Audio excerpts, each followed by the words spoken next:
Hello.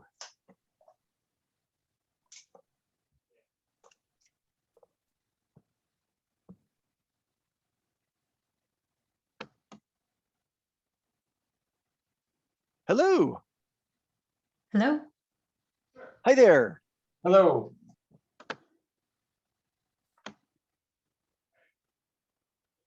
I'm getting an error that I can't start my video, but that's okay, I guess.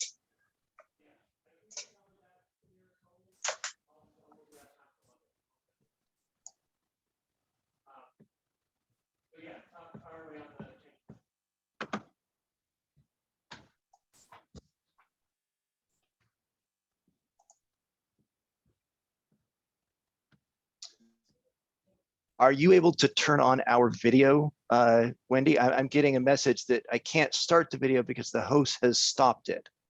Oh, all right. Let me see. And I also just tried, this is John from Commerce. I tried to share my screen and it shows that I'm not able to share my screen. That's security settings. David, could you test yours? Yeah, the host has disabled participant screen sharing. Mhm. All right.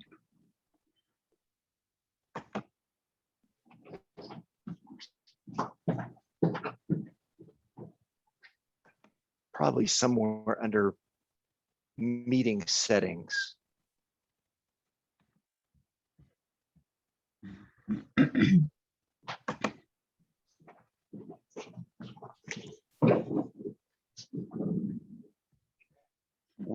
Our agency just got Teams ported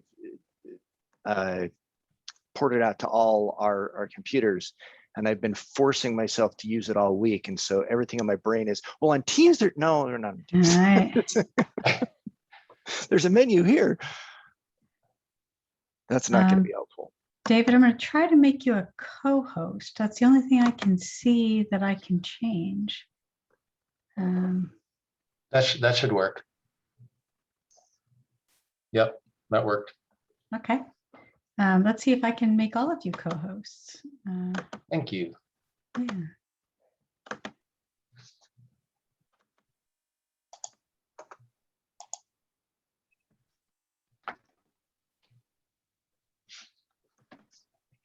Hmm.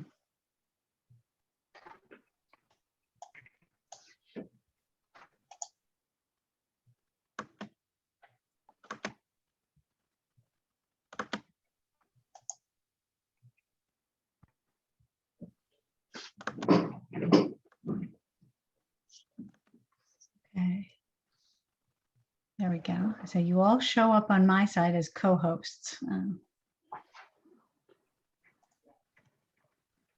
Rick, Yep, can you hear us? Can you hear us now, Rick? And Yeah, I'm turning up volume. I it think looks that was like the I'm issue. able to share. So fantastic. Yep. Yeah, my share works too. Great.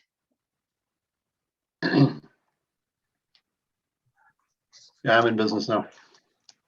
Great. I learned something new. I see the share button at the bottom of the screen, so I assume that'll work. Mhm.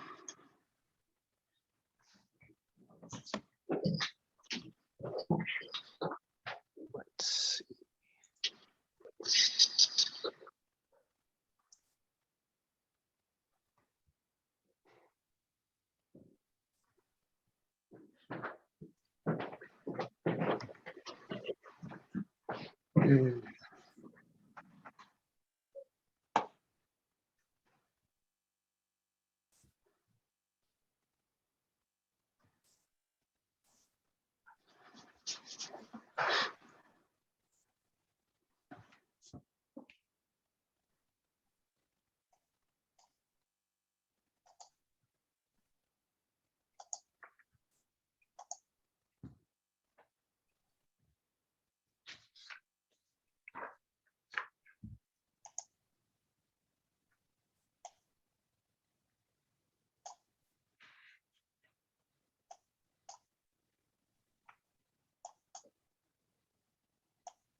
So just Connie, Janae, and Mike, 3 more.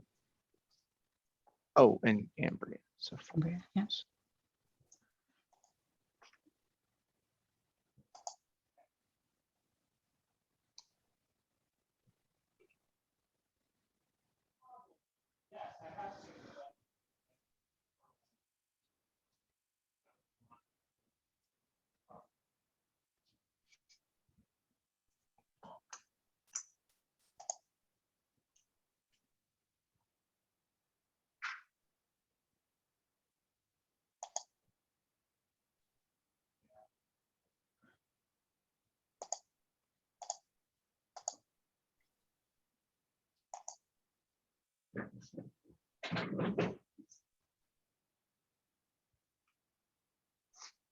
Did you guys just see my face slide? I saw CDBG slide. Yeah, okay. And did it look like a regular presentation slide, or did it look, sometimes you can see the other part of the PowerPoint, like the notes and all Oh. that? No, it looked like a presentation. Thank you. Thanks.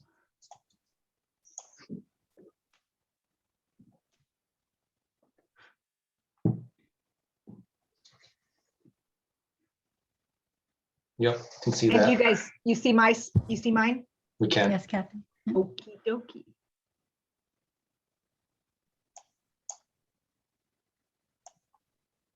Good. So I'm just going to delete my IACC slide then. I don't need to do that.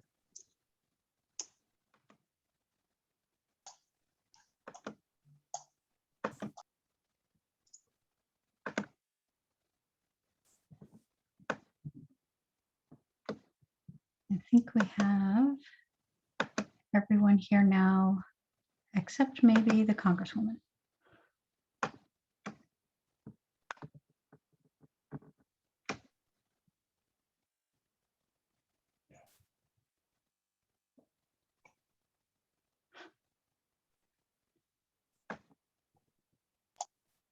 And there she is.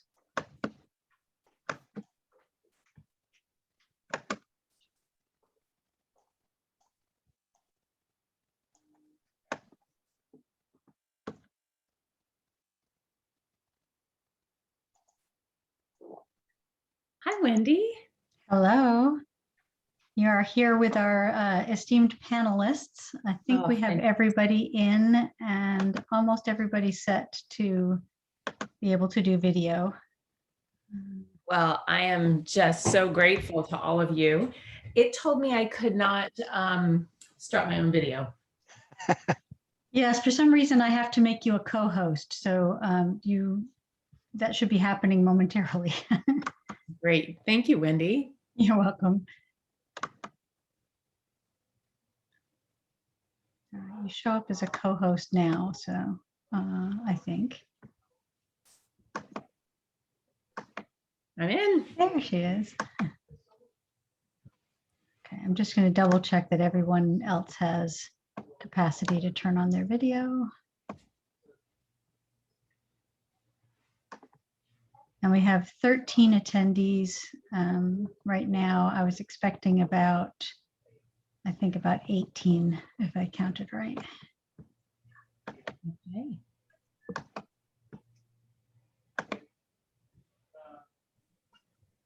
Okay. Hey.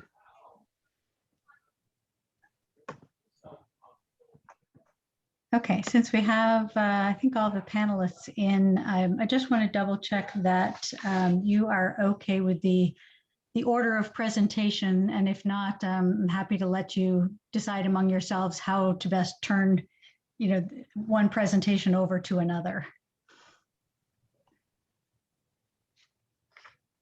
Is that a Don't hear any- question?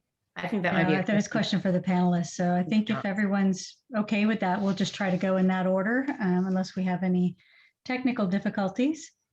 And we'll start off with you, Congresswoman, once I let everyone in to make some remarks That sounds great. and talk about your piece. And then we'll head next to John with Community Development Block Grants. Okay. Thank you. All right. Here we go.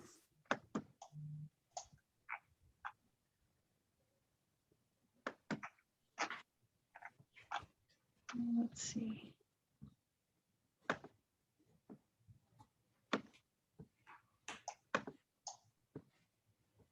Okay, I see our attendees. So I think we're ready to go. All right, Go ahead. that sounds great.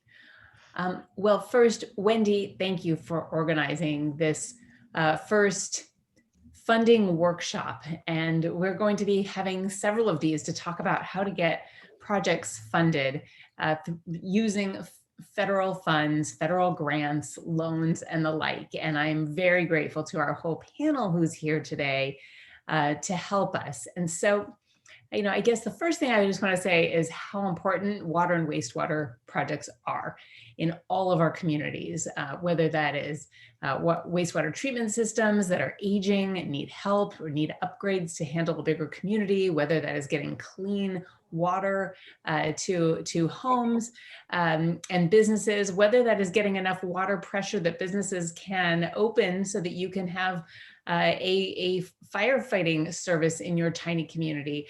I hear about these all the time. And so we're going to start with water and wastewater. These projects are expensive. Many times they are just not feasible given the number of people in a community. And so today I've convened this panel of federal and state agency officials here who will speak about grant programs and loan programs and be available to answer your questions about specific projects and how to go about getting those funded. Now, I also want you to know what our office can do. And specifically when I talk about our office, I want to introduce you to Wendy Muzzy, who just turned off her camera.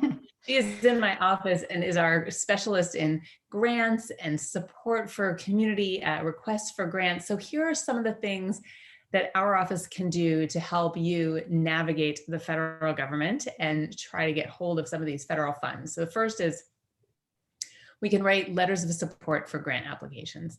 That is us going to bat for our communities and for our constituents, and we are more than happy to do that. So we can write letters of support. Now, if you do apply and you don't receive an award, we can also contact the agency and have them kind of walk through your application, see if there were deficiencies, see how it could be made better for the next go round.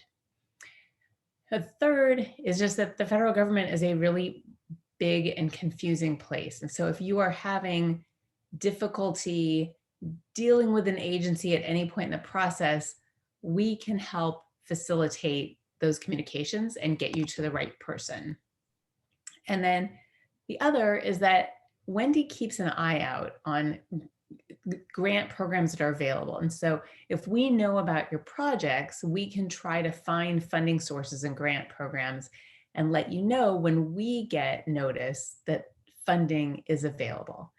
Now, you all know a couple things. One is just that we are talking about infrastructure all day, every day recently. And just in the past couple of days, the Water Quality Protection and Job Creation Act passed, along with the INVEST Act, out of committee in the House, which means they will come up for a vote in the full House of Representatives in the next few weeks. And so, and then they will need to get into conference with the Senate bill to see what comes out. But we are already making progress on infrastructure. The other thing that I wanted to mention was that with the American Rescue Plan, we did get, because many of us fought very hard to get, funding for state and local governments. And for the most part, the idea there is to focus on what got lost during the pandemic, what revenue got lost, what projects went unfinished, what services communities still need. But there's this little carve out, which is really interesting, that specifically says that funds in the American Rescue Plan, which we passed right at the start of this Congress, got it through the House, the Senate, and signed by the president. This is the one that put shots in arms and money in pockets. Well, it also has this little carve out and says that these funds can be used for water and wastewater treatment projects. And so it's an interesting little carve out that may be another avenue for funding. So with that, I want to welcome you all and thank you for joining this conversation. We have a great group of panelists, and I'm going to now pass this over to John Galo to talk about CBDG, community-based community development block grants.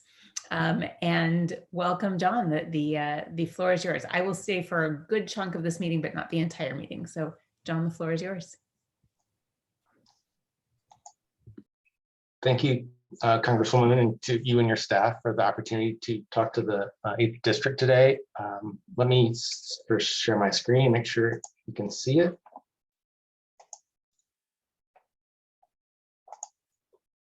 That is my slide showing. Not yet. There we go. Is it now, is it good? Okay, just want to make sure everybody can see it. And then I'm gonna turn off my video just to make sure the audio quality doesn't suffer. Okay, so again, my name is John Gallo, and I'm the program manager for the State Community Development Block Grant Program here at Commerce. As some of you may know, CDBG funding comes from the U.S. Department of Housing and Urban Development. Nationally, about 70% of the funds goes to more urban, city, and county CDBG programs that receive their funding directly from HUD. And then about 30% of the national funding is for our state rural CDBG programs like ours. And then separate HUD funding is available to tribes. This year, the state CDBG program for those rural areas will receive about $13 million. And the eligible applicants are generally just the cities, towns, and counties that don't receive funding from HUD. Our purpose is to primarily benefit low and moderate income persons. And that low and moderate income definition is those households having incomes less than 80% of the county median income. This primary purpose may be different from some of the other infrastructure funding programs. So this is just a graphic representation of the areas served by the state CDBG program. We serve the cities and counties located in the yellow shaded areas. A small number of cities in those yellow counties receive their funds directly from HUD, such as Wenatchee and East Wenatchee. Counties, cities, and towns located in the teal areas have their own CDBG programs. If your project is located in one of those counties, you'll have to work with your either county or city CDBG program. So this is another map of this shows District 8. And on this map, the red boundary are Pierce and King, portions of Pierce and King counties, and that our state program does not serve that area. They have their own CDBG funds, but we do serve the green boundary, which is Kittitas and Chelan counties.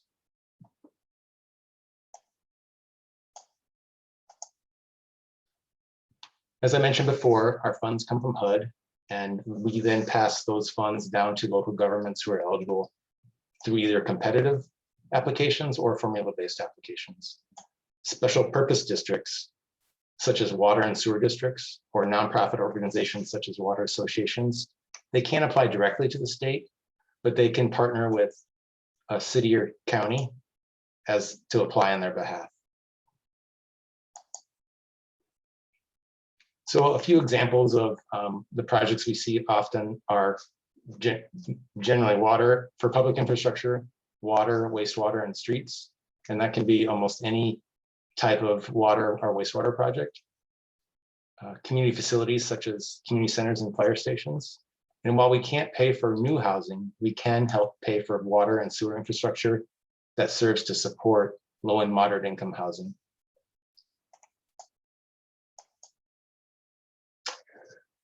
So one of the, as I mentioned before, CDBG funds principally low to moderate income persons. So the first step is to clearly define who benefits from the proposed project and how. For water and sewer system projects, that almost always means in what we call an area benefit project. And we use your service area of your system, which is not always the city boundary, to determine benefit. And we use HUD data to determine if your population is more than 51% low to moderate income. And if there is no HUD data, or if you don't think HUD data accurately represents your community, we can do an income survey. An example of a direct benefit project would be that water sewer infrastructure that supports affordable housing. So our 2021 application cycle recently closed. We usually generally start our application cycle in March, and this year it ended on June 2nd, and we actually have some applications from District 8, and I'll show that on the next slide. Our goal is to review applications and announce awards by the first week of September. Most of our applications each are for construction and planning projects. Our construction projects have a maximum grant amount of $900,000, and our planning projects of $30,000. So this is, you're the first to see this map. We just got our applications a few weeks ago. This shows all of the areas that we received applications. The blue stars are planning applications and the green are construction applications. You can see in Kittitas County, we received 3 applications, all construction projects. One is from the city of Kittitas for a water distribution system replacement. Another is from Cle Elum for a street and water main replacement. And then the third is from Kittitas County for a food bank expansion in the city of Ellensburg. And so this year we received about 38 applications total, requesting a total of about $20 million. And we have about 11 million to award. Given our limited amount of grant funding and the wide range of activities that CDBG program funds, our grants are awarded through a competitive scoring process. Our rating criteria focus on the need for grant funding and how a project principally benefits those low to moderate income persons and or their environment. It's important to show how the project is priority for the community at large or for a specific high need population. For readiness, we look to see that applicants have completed required system plans or preliminary engineering, that you have site control and water rights, and that you have secured or have funding commitments from other funding partners if you need more than our grant dollars. Finally, we look to see if the project outcomes satisfy the identified project need. CDBG grants come with a lot of federal requirements and reporting. We encourage you to reach out to us as you develop your projects. Please visit our website for additional information, and I hope this overview has provided some useful information about our program. And we can talk about specific projects if we have time, I think, at the end. And thank you. That's just an overview of the program.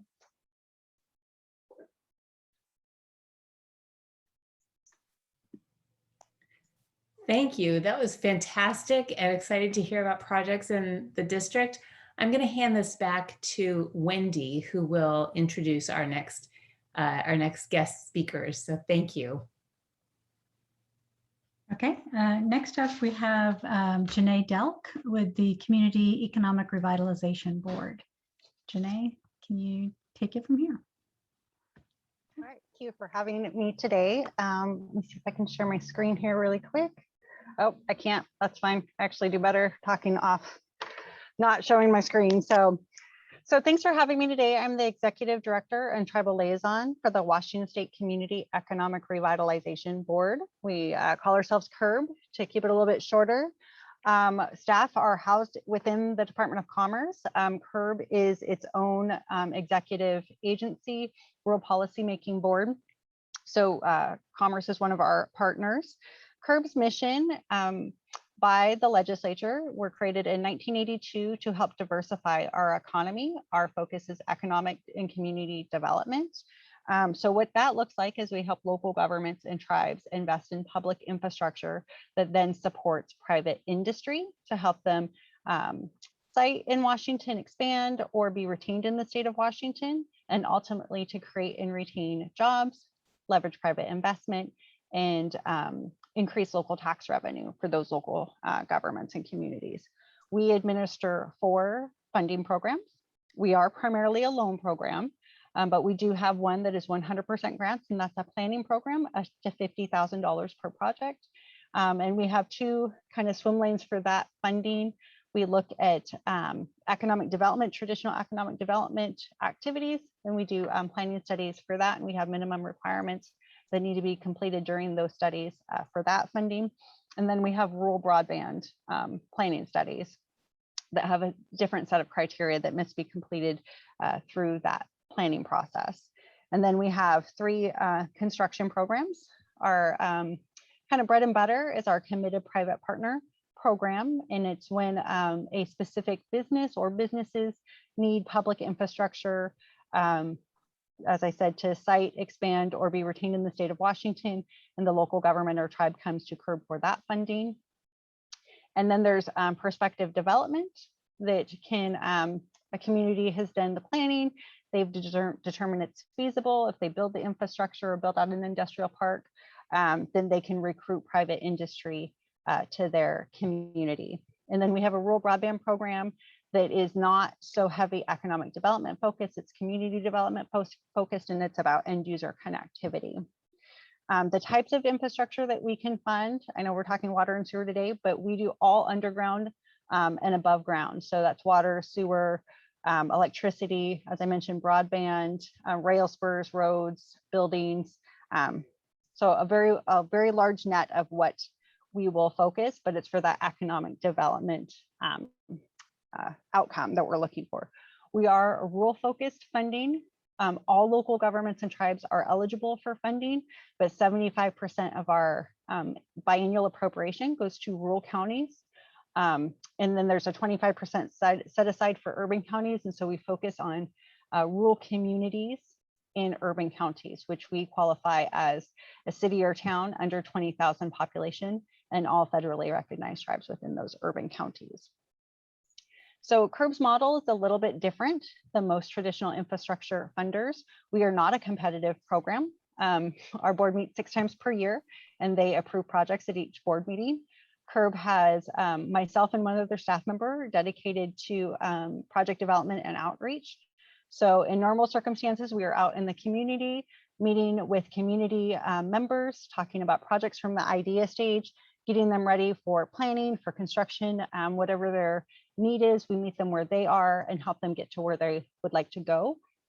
Traditionally, we work with each community about 6 to 18 months before they are ready to apply to CURB for funding, sometimes longer, sometimes a little bit shorter, but we're in it for the long haul. So from that idea stage through planning, through construction and the like, there's many times our commitment and partnerships with them last well over 10 years per project. And most of the time there's multiple projects going on with each community.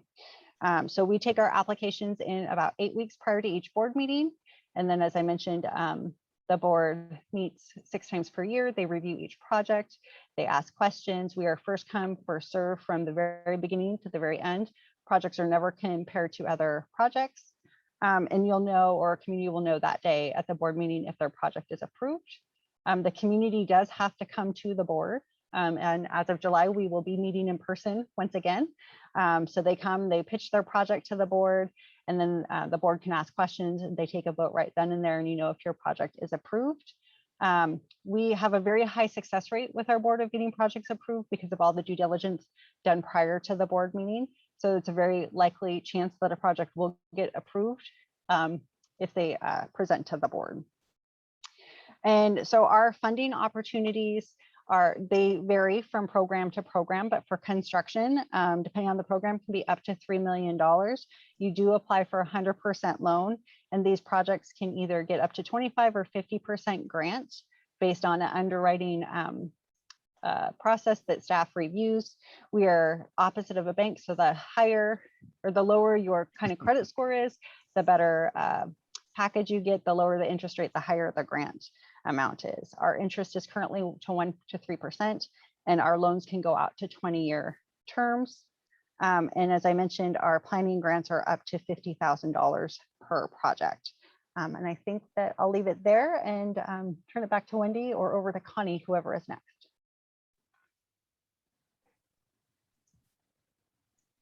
Thank you. Yeah, I'm happy to have you presenters roll between yourselves and not to rely on me to introduce you. But so So, but this next time I want to introduce Connie, and I think she has Jason Fries with her today to talk about the Public Works Board. Thank you so much. I really appreciate the invitation, and thank you. Jason is joining me. We are an awesome team. We work well together, and unfortunately, I need to leave a little bit before 1:30, so Jason will be staying on this line to be able to answer Q&A at the end. I am the Public Works Program Director and Tribal Liaison for the board. And so this is a good opportunity and time of opening up we just opened up our cycle. Jason, you want to advance these slides? He's navigating for me. And so all the people that are listed on the attending this webinar is the local governments. And so the good news is all of you are eligible to apply for our funding. The cycle opened on May 10th. The applications are due July 9th. You can go to our website that's listed on the screen at pwb.wall.gov to be able to see the application and the program guidelines. It is a competitive process, except for the emergency. We have that cycle open continuously until the funds are exhausted. And we are offering the competitive cycle right now is pre-construction and construction. Next slide. And so, like I said, everyone that's on this call, except for the funders, are eligible to apply for our funding. We do fund water and sanitary sewers. And so those are actually our largest system types that we do fund. And so it is a very competitive process. Next slide. Is our cycle opened. We have $114 million for construction, $2 million for pre-con, and $5 million for emergency. The key element for our funding is a maximum amount a jurisdiction can receive in one biennium is $10 million. And so this would be a combination. So the reason that it's important to stress this is if a applicant submits several projects and exceed over the 10 million maximum, you might be competing with yourself. So it's up to you as to how many applications you submit to us. The pre-construction, the maximum award is 1 million, emergency is 1 million as well. Our interest rates are really low this time due to the pandemic. So I guess that's the positive light of all of this. Our construction loans are 20 years, our pre-con are 5 years. I forgot emergency is also 20 years. So it depends on the financial health of the community. The interest rate is anywhere from just a little under 1% down to 0.25%. Next slide. And our statutory priorities is preservation, health, and safety is our number one. The board has selected that, but we do have others with environmental protection, system performance, and economic development. This slide here is just talking about how we divide our rating of an application of the readiness to proceed. And we have some balancing factors that we go through as to how we review the applications. The emergency program is basically the act of God of an event. We have funded this past year almost $9 million in emergency requests. That's been the largest over, I think Jason, like 15 million that we have done prior, but 9 million this past year is Town of Malden was the most recent one that they lost their town due to the wildland fires. And so we've just awarded them almost $3.7 million for their water system improvements. And thank you. Oh, and then we also do have the broadband program, as like Janae was saying, Janae is my sister agency, so we work very closely with each other. And so the broadband program has been appropriated $46 million for the federal funds, and we have 14 million in state funds. And right now we're on pause until we get further guidance from the federal government. And the one thing I need to address or adding onto this is the application cycle is due July 9th. Like I said, everyone that was listed as attendees could apply. It is a rather simple application. So you might think, oh my gosh, this is June, it's a month away. Is what I've heard from the applicants in the past. It can take 2 to 3 hours to fill out. And I've had people submitting the application by midnight or 11:59 p.m. On the day that it's due.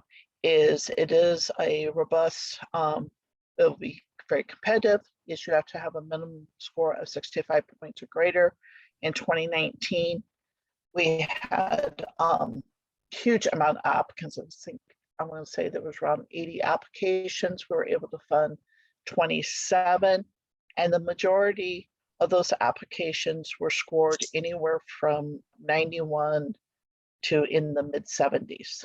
And so if we would have had all the funds available to our list, majority of the people would have been funded.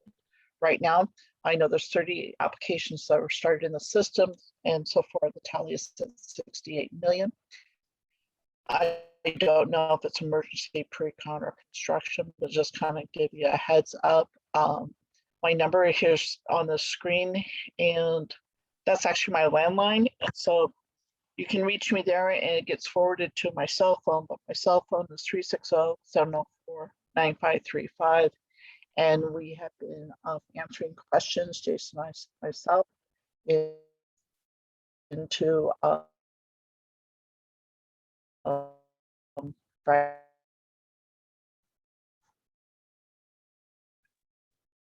you guys technical assistance for this. So it closes on the 9th. The 3 will be rating and ranking these applications. It will be presented to the board on the first part of August. So the applicants will know if they're going to be awarded funding in August. And it's important for the Public Works Board is because we are coordinating with the Department of Health. So you're going to hear my friend Michael Copeland on the call, and then you're going to hear Dave Dunn talking about their cycles. Is our cycle goes first, and so that you have time water and wastewater program applications to know if you have our funding, so that you know if you need to apply to a college or health. So thank you. And Dave Dunn, are you next? I believe Ambria, but Oh, okay. I could be wrong. My apologies. That's okay. I think it is me. So let me share my screen here. Screen. Share. All right. Can everybody see that? Yes, you're good. Okay, thanks. All right, here we go. So my name is Ambria Cormier, and I am with USDA Rural Development, and we are a federal program. Ambria, yes. We're seeing your presenter screen that has I see the slide and then the next slide. Yeah, I'm not quite sure how to change that. So if you go back into Zoom and stop sharing and then share again, but only share the presentation, or if share screen. Aha, probably this one. Is that better? Yes, that looks good. Okay, awesome. Thanks. So again, Ambria Cormier, USDA Rural Development. I work for the Community Programs Division. And community programs is actually made up of 2 different programs, water and environmental, which is what we'll be talking about today. But I will touch briefly on community facilities program because our community facilities program can do roads and bridges that you're not necessarily tearing up because you're fixing the water and the waste. So if you just have a road that you need fixed or repaved or realigned, or if you have a bridge replacement, we can do that under community facilities. But I'm mainly going to be talking about the water and waste program. So under the water and waste program, we can provide for water. sewer, and stormwater, also solid waste disposal facilities. Our eligible applicants include municipalities, special purpose districts, Indian tribes, and nonprofit corporations such as homeowners associations. We are rural development, so we do focus on areas with a population of less than 10,000, and that is based on the latest census. So currently we're working off the 2010 census, and when the 2020 census is released, we will start working off of that one. If you are over 10,000 in population, but you're 50,000 or less, so between 10 and 50,000 population, we also offer some loan guarantees. So what that means is you would go to a bank, apply for a loan for them, and the bank would come to USDA to back it. It's kind of like a Fannie Mae or Freddie Mac, but for water and waste programs. So we just kind of back up the loan from the bank. I took a little screenshot of our eligibility map.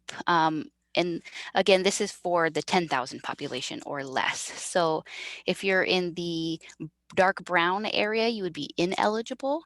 But if you have a project, I do encourage you to reach out to me or your bank to see if you're eligible for that loan guarantee.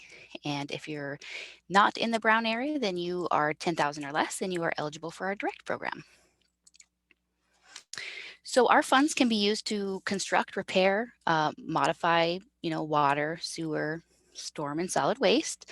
That includes water rights, the engineering costs associated with your projects, right-of-ways and easements, as well as relocate the roads or utilities, or if you are digging up a road to replace the water and or sewer, we can pave over that with this program also. Our loan terms go up to 40 years. We do have grants available, and those are based on the median household income of your area that you serve, as well as need is a big factor.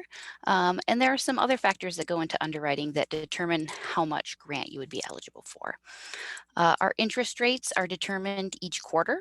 But once you are approved for a loan, it will be fixed for the life of the loan. Our current rates as of today range between 2.25% and 1.375, depending on your underwriting and the population of your area. We do not have any funding deadlines, so applications are accepted year-round, and the best time to apply is when you know you need some funding. We have no Davis-Bacon requirements, and we can fund a project solely on our own, or we can partner with any of the other funders that we'll be talking to today. Or if you partner with a local bank, we can pick up any gap funding there as well. So some key elements of what an application looks like. All applications are web-based through our system called RD Apply. If for some reason there's technical capacity and you can't do it online, we still do accept paper applications. An application will consist of a preliminary engineering report and most of the time an environmental report, and the level of environmental report depends on the length of your project, the magnitude of your project, I should say. We are federal funds, and the way our program is set up is not to compete with commercial credit. So we do ask that you approach at least 3 different private funding, so banks or credit unions or other financial institutions, to see if they will fund your project. If they can provide you reasonable rates and reasonable terms that your entity can afford, then you would need to take that credit. If they come back and it's not reasonable and it's unaffordable to you, grab those responses and then give us a call, and then we can most likely move forward with helping you. One thing that we run across sometimes with HOAs or sometimes some of the smaller cities or towns is that their water and sewer revenues are combined, or all their HOA dues with their water and or sewer are combined, and we must need you to separate those prior to applying. So still give us a call, still start the process, but just know that those will need to be separated before you can submit your financials. We do have technical assistance available for the very, very low income and very low population areas. Those are harder to qualify for. than our regular loan grant package. And the technical assistance can be used for the preliminary engineering report or environmental report needed to apply for our application. So if you need one of those and you just can't afford it, please feel free to reach out and see if you would be eligible for that. I just wanted to make note, I don't have a slide on it. We also have emergency grants for active SCODs, and that is up to $1 million depending on the project. And here's a list of contacts. Right now we have 4 specialists in the state. We should be getting 1 or 2 more here in the next few months. But if you want to take a look and find your county and see who your specialist is, you can always reach out and give them a call. Or you can always reach out to me and I can help you and then help you find the right person as well. So I think next up is it David or is it Mark? I have Rick coming up next. Okay. I will turn it over to you then.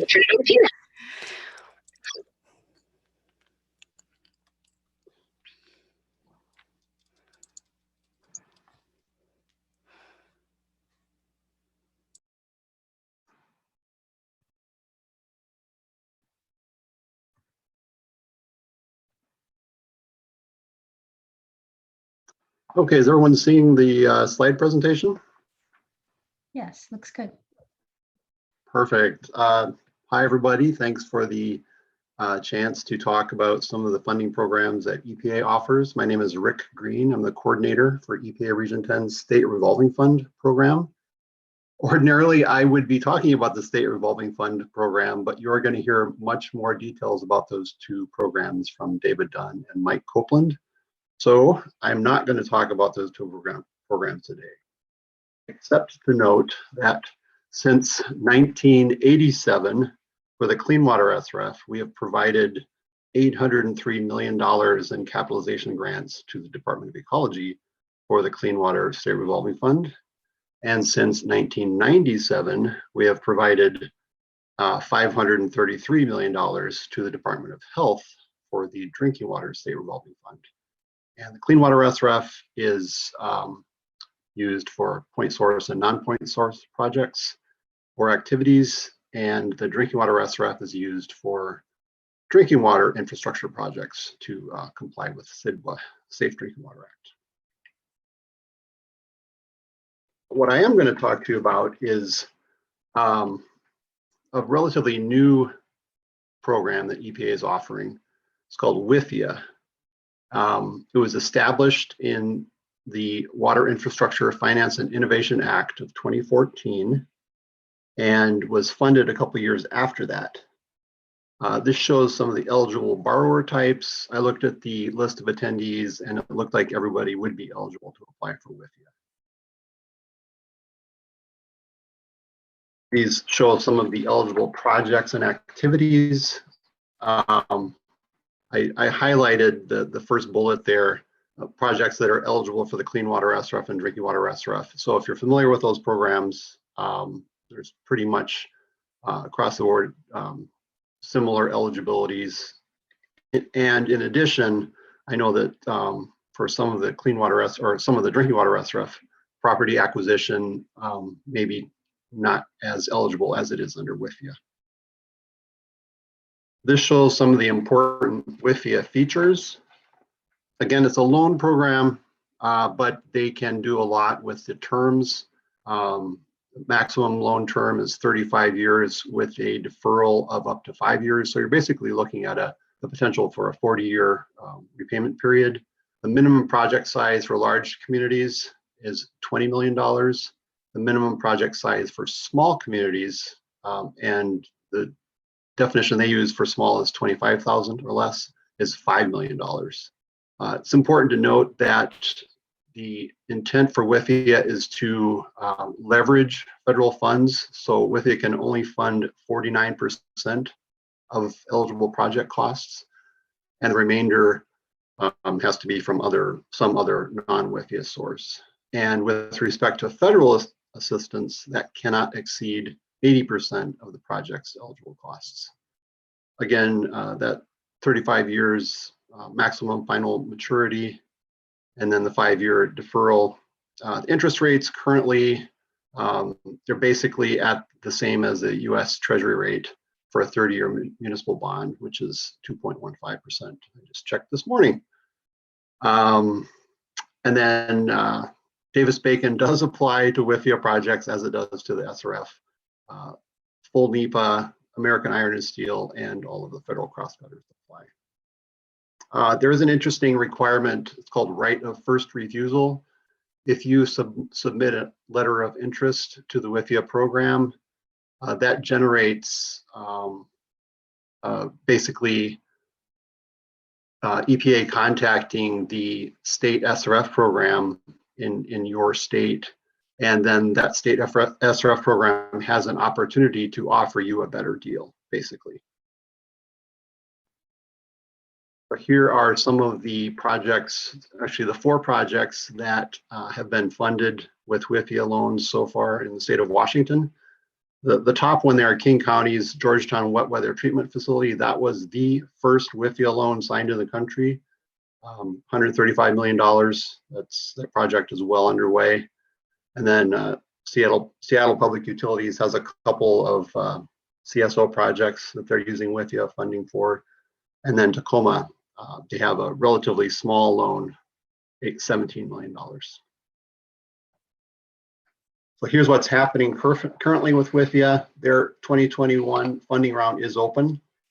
They have $5.5 billion in credit guarantees they can offer, and letters of interest are due July 23.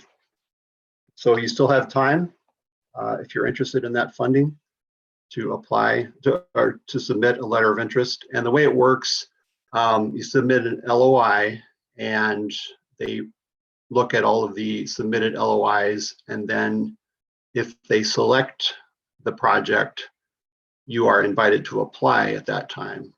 And then once you apply, they do the underwriting and all that stuff. And some months after that, you actually sign the loan agreement. Here's a link for information on WIFIA. And the next one, which is a grant program, they're kind of few and far between anymore from the federal government, but Congress recognized that the drinking water SRF and other funding programs weren't meeting all the needs, especially for small communities. So they authorized the WIN grant program in 2016. And the program I'd like to talk about is WIN Section 2104, Small and Disadvantaged Communities Grant Program.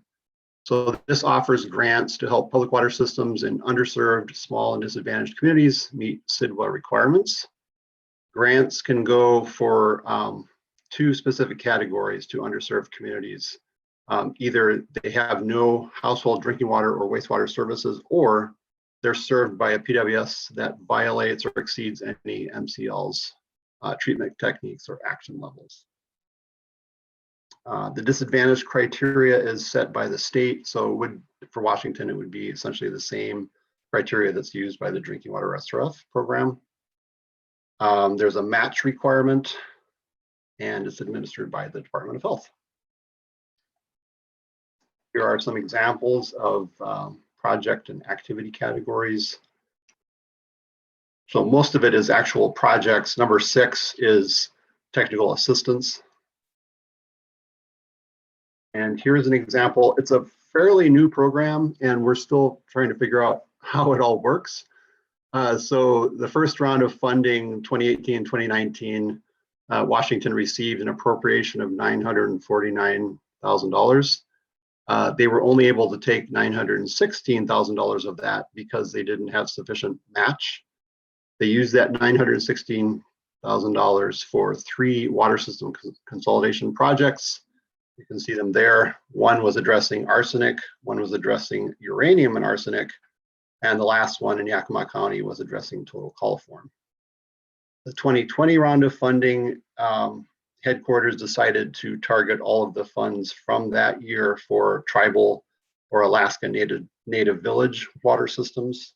And I'd have to agree that that was the more pressing need. The current year funding, 2021, it's still under discussion whether or not any funding will go to states from that round of funding. So if you want more information on WIN grants, there's a very long URL. I'll share this slide deck with Wendy after this, so you don't have to copy that down unless you really want to. And I promised to talk about two things, but here's a bonus grant program. So this is very, very, very new. And it's called the Sewer Overflow and Stormwater Reuse Municipal Grants Program. And how they got OSG acronym out of that, I can't tell you, but it's called the OSG program. So this is grants to states for projects to address sewer overflows, sanitary sewer overflows, or stormwater, to manage, reduce, treat, or recapture stormwater or subsurface drainage. This shows the priorities for this new program. Again, they're targeting financially distressed communities, and or a community that's on a schedule for implementing a CSO control policy. They also are looking for communities that are requesting funds from the Clean Water SRF for this project, and ANVs are also included there. So the latest on that is designed to work in concert with the Clean Water SRF. We have received 2 rounds of funding for a total of $68 million, and the tentative allotment for the state of Washington will be just over $1 million. So as I said, it's a very new program. It's been about 2 years in the making. And at some point in the next few months, EPA will be providing a grant award to the state of Washington, at which point this funding will be available. There's the URL for that. And that's all I have. There's my contact information if anyone has any questions later. Thank you. On to the next presenter.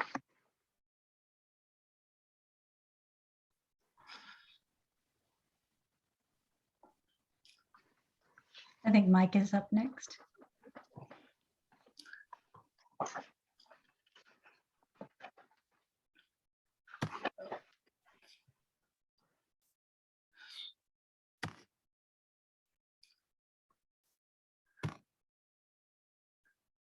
Okay, can you guys see that? Yes, you're good. Yes. Perfect. Well, good afternoon. My name is Mike Copeland, and I am the loan underwriter for the Drinking Water State Revolving Fund and the Loan and Grants Unit Manager here at the Department of Health. And currently we have 4 programs that we're offering. We have a construction loan program, a pre-construction loan program, consolidation and feasibility study grant offering, and also an emergency loan program. And I'll get into just a little bit more detail on each of those. So for our construction loans, our application cycle is open from October 1st to November 30th of each year. We do fund pre-construction activities with these loans as well. In order to qualify for funding, you have to be a Group A community water system or not-for-profit non-community water system. And a Group A system is defined as a community water system with 15 or more connections, or serves more than 25 or more people on a daily basis. This past year, we had about $108 million in asks. We were able to award about $50 million, and we provided about $50 million, or pardon me, a $5 million max per jurisdiction. Our interest rate, our standard interest rate was 1.75% and a 20-year loan term. We do offer subsidy. I'll get into that in just a second, and a little bit lower interest rate for those folks. The subsidy for the projects is awarded depending on the affordability index. And the affordability index is just a metric. That's the average monthly water bill divided by the average monthly income for the area. So those folks that can qualify from 30 to 50% of principal loan forgiveness, depending on where they come in on that index. So we score and rank our projects based on health risk. So in other words, if you're addressing a contamination issue, that project would score higher than like a water pipe replacement project, which would score much lower. So typically we plan on funding agreements being available by July of the following year. This year we're in a unique position because of our cash balance available. We got our funding agreements out much quicker this year.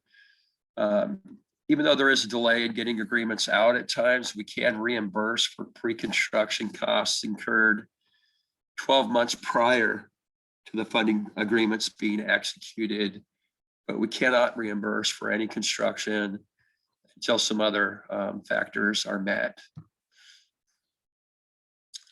In order to get construction loan funding, you need to be current. You have to have an approved planning document.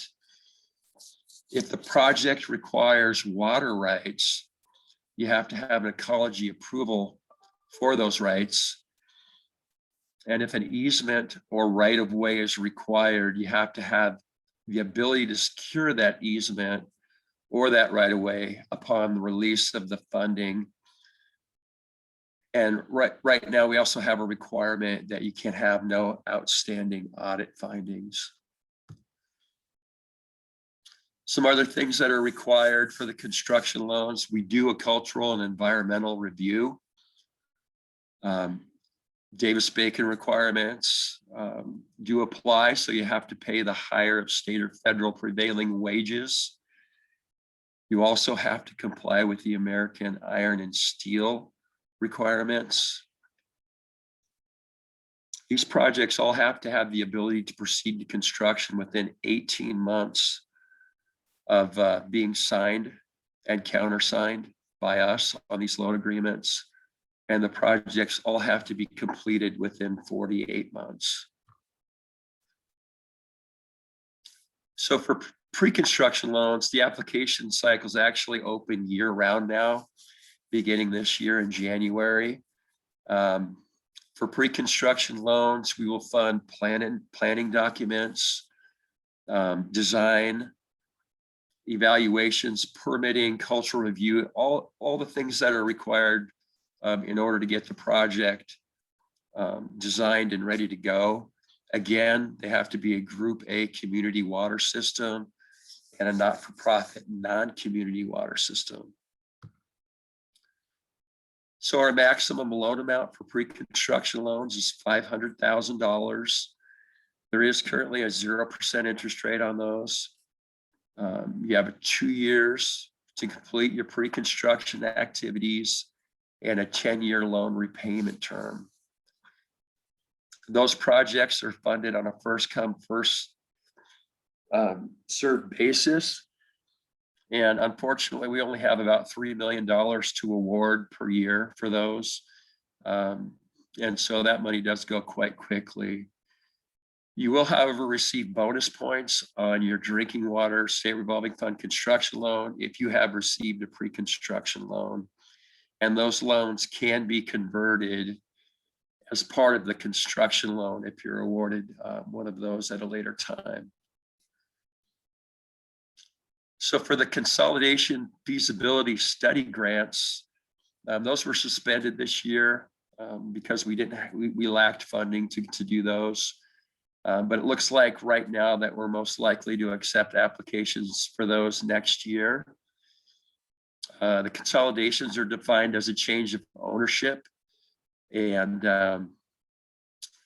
there's a $30,000 grant cap. They're all for $30,000, and we can fund feasibility studies, assessments of existing infrastructure, legal fees, reports, connection fees, or updating planning documents with that money. Again, with the consolidation feasibility study grants, you have to be a Group A not-for-profit community water system. The project must study a consolidation of a water system serving fewer than 10,000 people. It's very important that that happens or that occurs. And you'll also need to provide a letter of commitment with the application. And that letter does not commit any participating water system to implementing the outcome. We also have an emergency loan program. Those applications are accepted year-round. Pretty basic definition. Emergency loans are defined as any time a system is out of water. So it could be for a number of reasons. If your system runs out of water, we can define it as an emergency situation and fund temporary repair or replacement of damaged infrastructure. And that does include rental of generators or treatment equipment. The big caveat here again is that it has to be Group A, not-for-profit community and non-community water systems serving fewer than 10,000 people. With the emergency loans, again, there's a $500,000 max. Those two are at 0% interest. There is also a 2-year time of performance and a 10-year repayment term. The planning document requirement, however, is waived with the emergency loans, and it does take about 60 days to receive funding. So all in all, that's a fairly quick turnaround for those instances. If you have other questions, there is more detailed information of program requirements available on our website, including phone numbers and contact information. And that's all I have. Thank you. Thank you. We have David up next.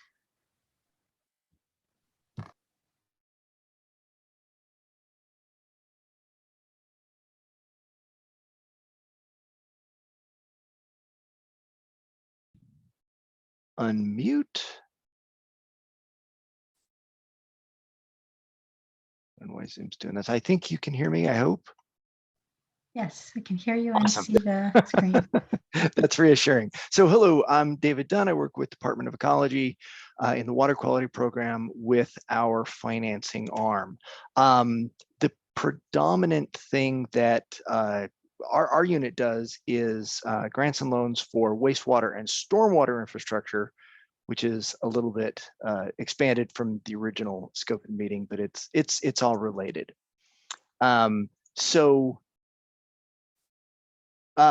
Within our program, we have a variety of funding resources. The main one is what we call our combined water quality program. This is one application, once a year, competitive process. And through that application, you can access our SRF loan program. So this is the state revolving fund loan. We typically have between $150 and $200 million a year to loan. Next year looks like it's going to be more than that. Within that program, we have the ability to forgive some of those loans. So it's a fairly small percentage, but it's a way to address high user rates in some of who would otherwise be our borrowers. Now that SRF program, that is just like the program at Department of Health, that is a federally capitalized loan program. So not only is it a loan that you then have to pay back, it brings with it certain federal requirements, including American Iron and Steel, Davis-Bacon. But also through that combined application, you can access the Centennial Clean Water Grants, which are a state-funded grant that we primarily use to address non-point actions, things like riparian buffer or on-farm improvements to protect water quality, but also to provide grants to borrowers, to municipalities whose users are facing extremely high sewer rates, to address that extreme cost being passed on to their users is the primary use of those Centennial Clean Water grants. Through the combined application, you can also access the Section 319 grants, which are a federal grant that's strictly devoted to non-point actions, and our stormwater grants, which are a state-funded grant program that is typically $30 to $40 million a year in grants available that are to help jurisdictions who have an NPDES stormwater permit implement actions that aren't necessarily required by the permit. Primarily, this means retrofit actions in already developed areas of your municipality. So they were built 20, 30, 40 years ago to whatever the stormwater standards were at the time, and they don't provide the level of treatment or containment or flow control that is required by today's standards. So these grants are to help go into areas that are previously developed and help bring them up to standards. In addition to our combined funding program, we offer emergency loans, and these are available application anytime. We create the opportunity and expedite it to get the money into your hand to address an emergency situation that has to be resolved as quickly as possible at your wastewater or stormwater facility. In addition to that, there's a small grant program to directly address aquatic invasive plants and algae in freshwater lakes. That's its own application, about $2 million in grant funding a year, but it's an important resource to help address those particular problems. The stormwater grants of regional or statewide significance is a program that is passed by the legislature. It's capped at $300,000 in grants per jurisdiction, and specifically they have to be of regional or statewide significance. So the training or the education and outreach or the planning that goes on under the gross grant needs to benefit more than one jurisdiction. So those are combined grants, if you will. Then there's the Puget Sound Nutrient Reduction Implementation Grants. We received $9 million to distribute to those jurisdictions that will be receiving the nutrient general permit that are discharging directly into the Puget Sound. The intent of that grant is to help them come up to speed with the planning requirements that permit is going to require. And the last, I just want to mention that in addition to loaning directly to municipalities and other public bodies, we have the ability to loan directly to homeowners to repair or replace a failing septic system.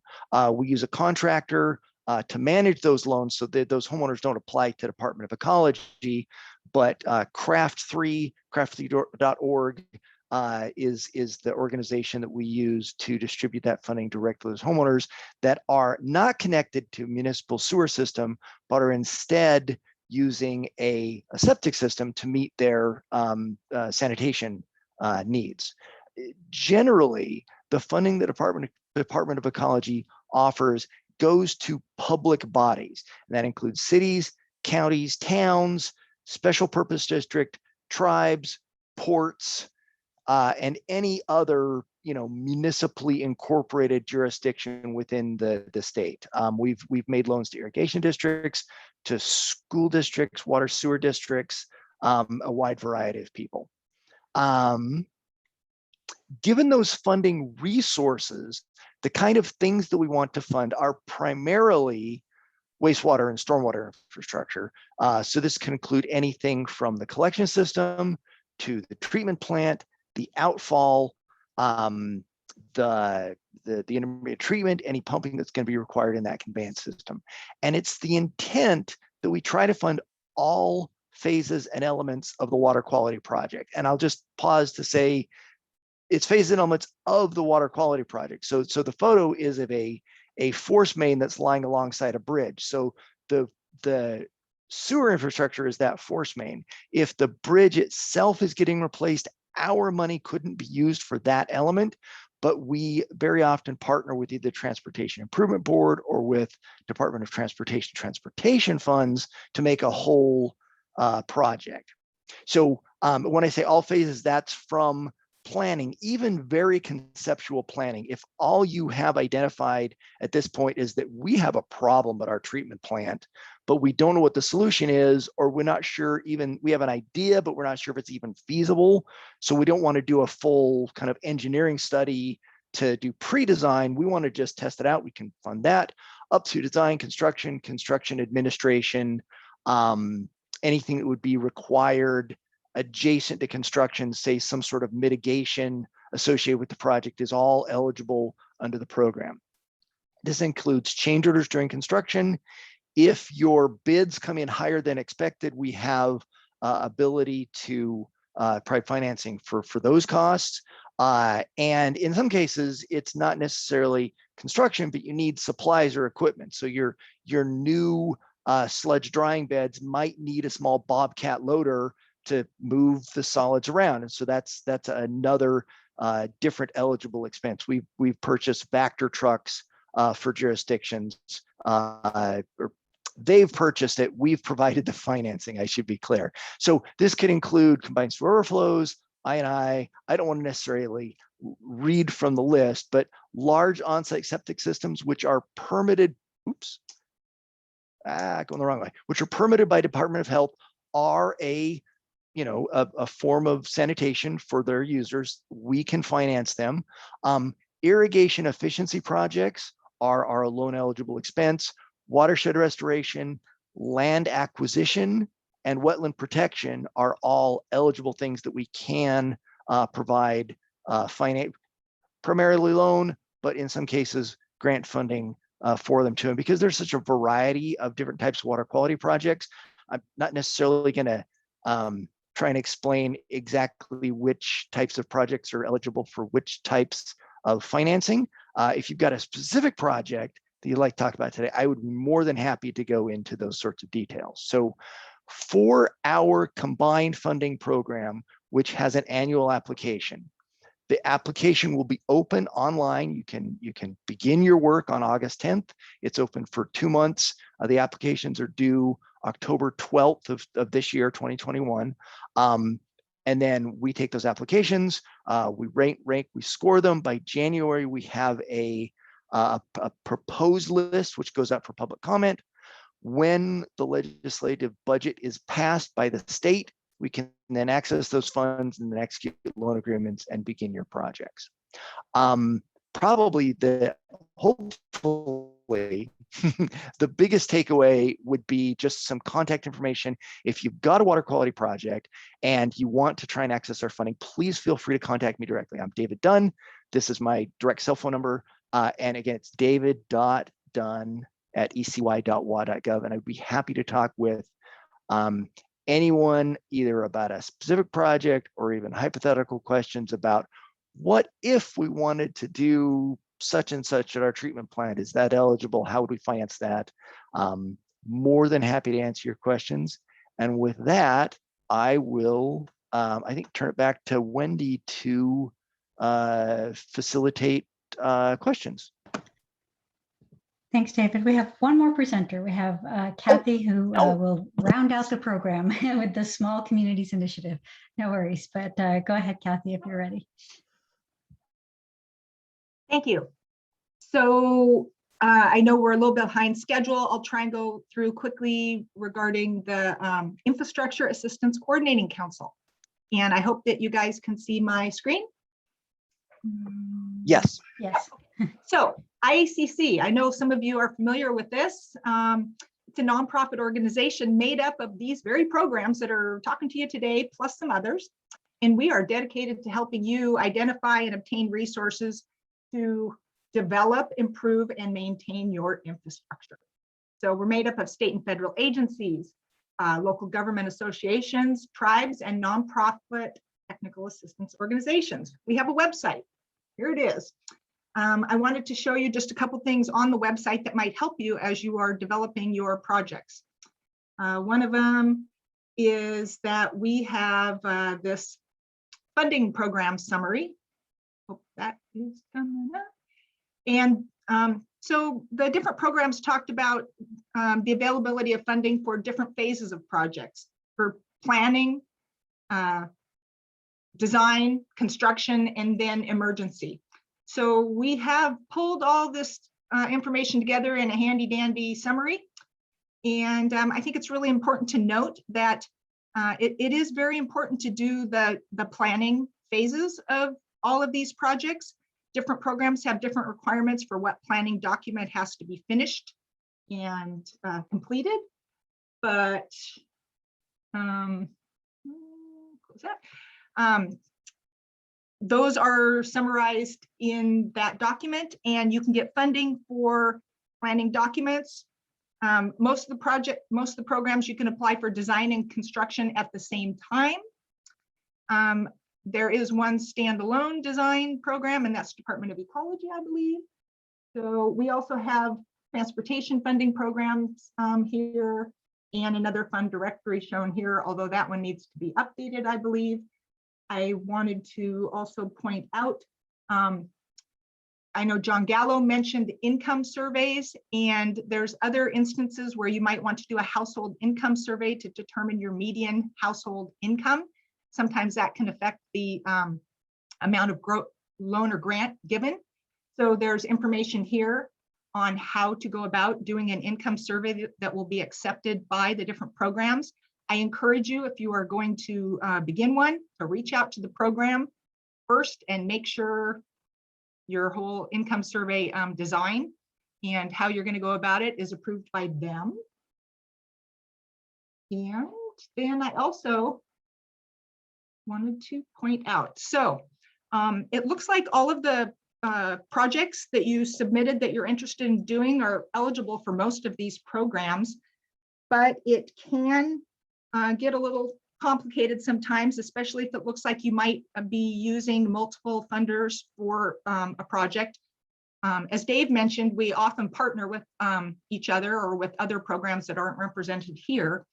If you're a little bit confused about how you might want to proceed, who you apply to first, if you should apply for different phases of projects with different funders, things like that, you can go to this technical assistance page on our website. We have a portal here where you can request technical assistance. So what that technical assistance might be me calling you back and saying, I think your project, really, you're only eligible for one of these programs, and I recommend you do this.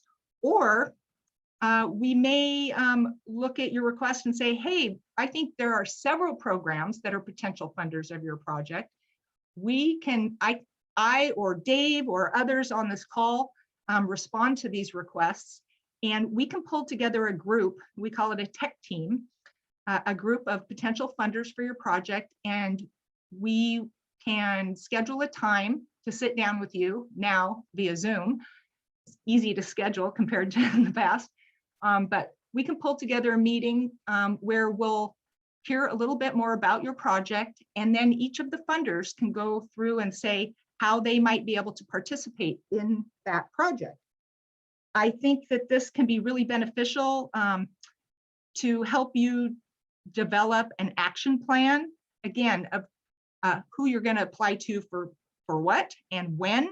It's really helpful to develop a schedule. There's a lot of requirements attached to these funding programs, and it's good to kind of lay out your whole action plan in advance so you don't miss anything. Also, sometimes there's opportunities to combine, like, for example, comment periods for environmental review phases of the project. Sometimes you can combine those. There's other opportunities for kind of efficiencies as you are planning. It's also really a good way to get to know the funding program staff, so that then you feel more comfortable calling them with more specific questions when you're getting ready to apply. And we're getting really good feedback for having this feature available on the website. You may also know that in the past we have held an annual conference in Wenatchee. It's in October every year. And unfortunately, last year and this year, we're not able to hold the in-person conference, but we will again this year hold an online conference. It'll be October 19th to 21st. We're in the process of lining up some great sessions, and we're also going to be using an app this year where you will be able to talk with some of the presenters, learn more about the presenters, have follow-up discussions after some of the presentations, and probably a lot of other cool things that we haven't even figured out the app can do yet, but we're really looking forward to using that to enhance the conference experience this year. And we're hoping in 2022 we'll see in person over in Wenatchee. Okay, that was my lightning round of IACC, and Wendy, I'll turn it back to you because I'm sure people have some questions. Great, thank you so much. I know you all had an awful lot of information to cover and share, and I appreciate you doing your best to do so quickly. So yes, we would like to open it up for some Q&A if there's anyone who has questions. Actually, I haven't done this before, so I assume if you raise your hand, I can unmute you, or you can type a question in the chat. Does anyone have a project they want to ask about?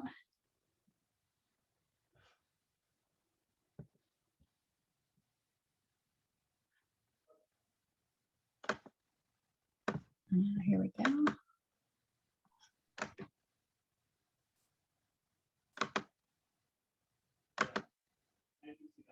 Okay, I think I've allowed some folks to talk, but tell me if I haven't.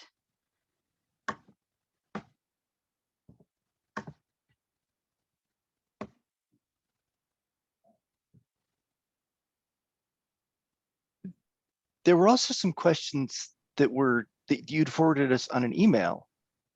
Right, that might be a good place to start. I'm not sure if people are being reluctant to ask, or if I haven't done something correctly with the technology here.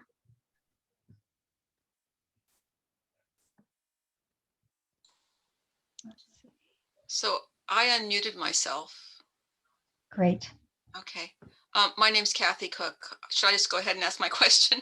Yes, please. Okay. I'm on the city council in Roslyn, and we need to replace our aging water transmission line. And what I am trying to understand is what level of detail do we need when making grant requests? To me, it looks like a fairly straightforward request because we already have the water line, so we already have the easements. And but I mean, are we required to have engineering drawings? What exactly would we need to come up with?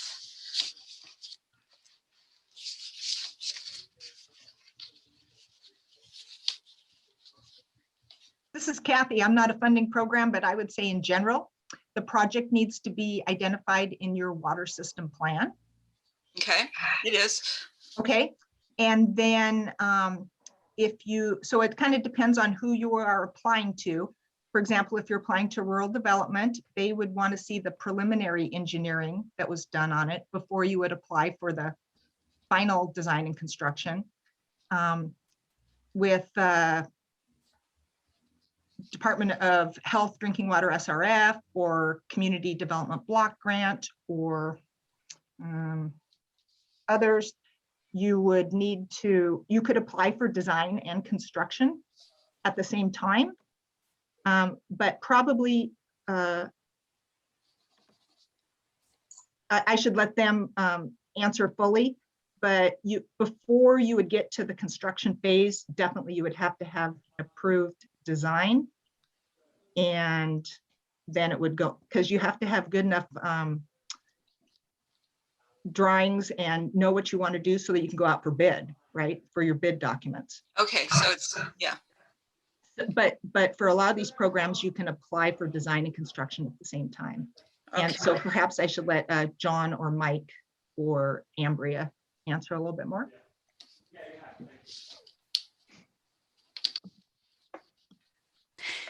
Thanks, Kathy. This is Ambria with USDA Rural Development. And Yeah, Kathy got it right. For us, we need a preliminary engineering report. We don't need plans and specs right away. That happens after obligation. If you're a very low income community and you can't afford to get an engineering report, reach out and we can see if you're eligible for our pre-construction grant. But yes, we do require a preliminary engineering report with our application. Okay, so we should get the pre-construction loan first then. Yes, you can get a pre-construction loan from another entity or RCAC. We do not offer those, or if you guys can pay for them from your own resources, that would work.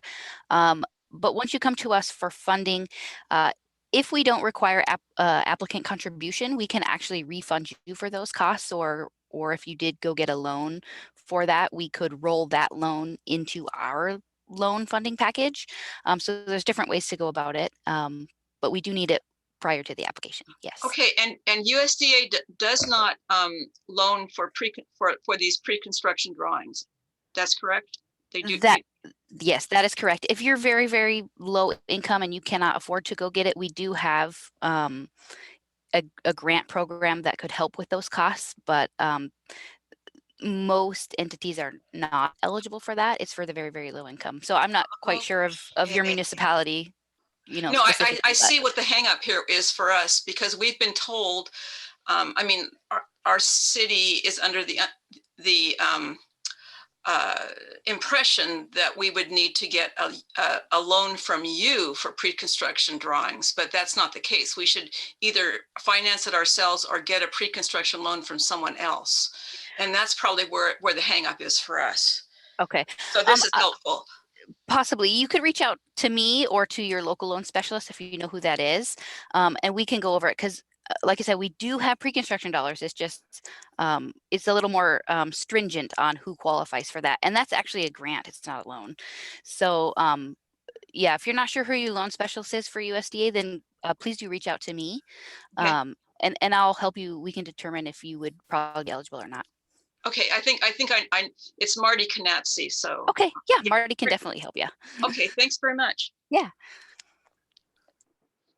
Hi, Kathy. This is Mike Copeland with the Department of Health, and we do offer pre-construction financing for that as well. And so if you had questions specifically about how to apply or what we could fund for you with that, feel free to reach out to me as well. I'd be happy to talk with you. Thank you. Will do. And Kathy, this is Jason with the Public Works Board. We can also fund the pre-construction.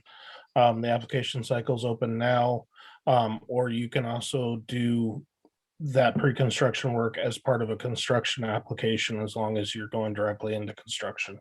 Okay.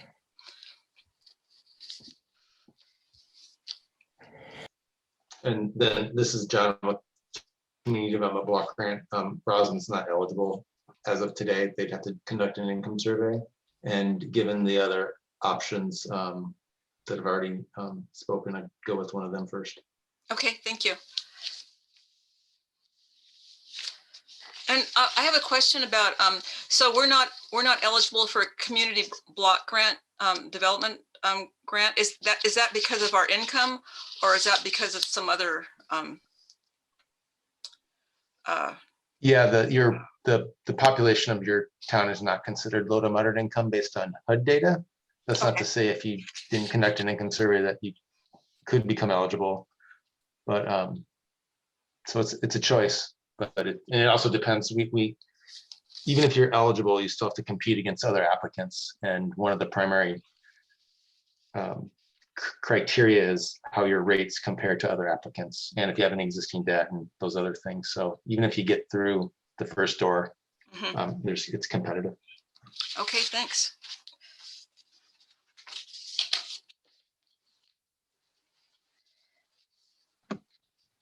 Thanks. Does anyone else have a question they'd like to ask now? I think using the raise hand is the easiest, or unmute yourself if you can do that.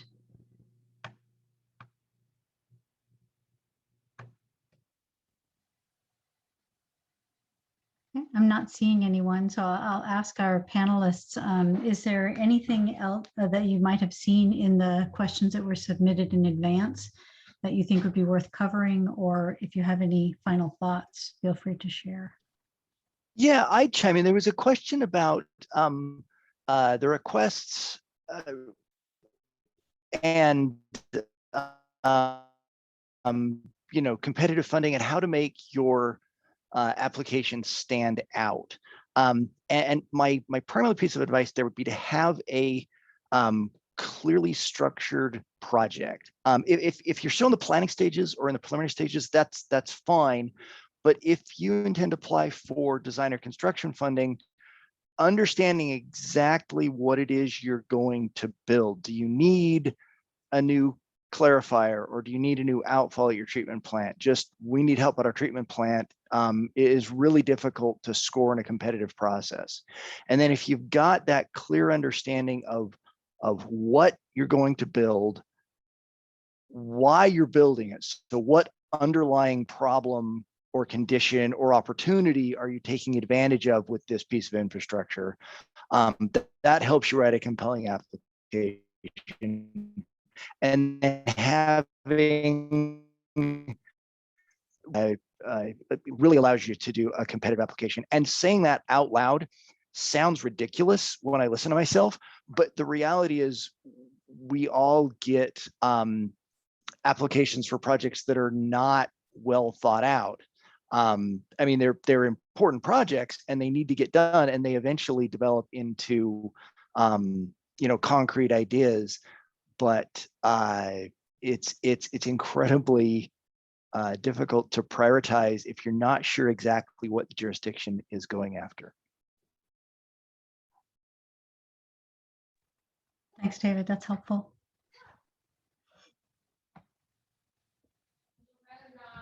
Does anyone else have something they'd like to share? We're just about out of time, but we have a few more minutes if you like.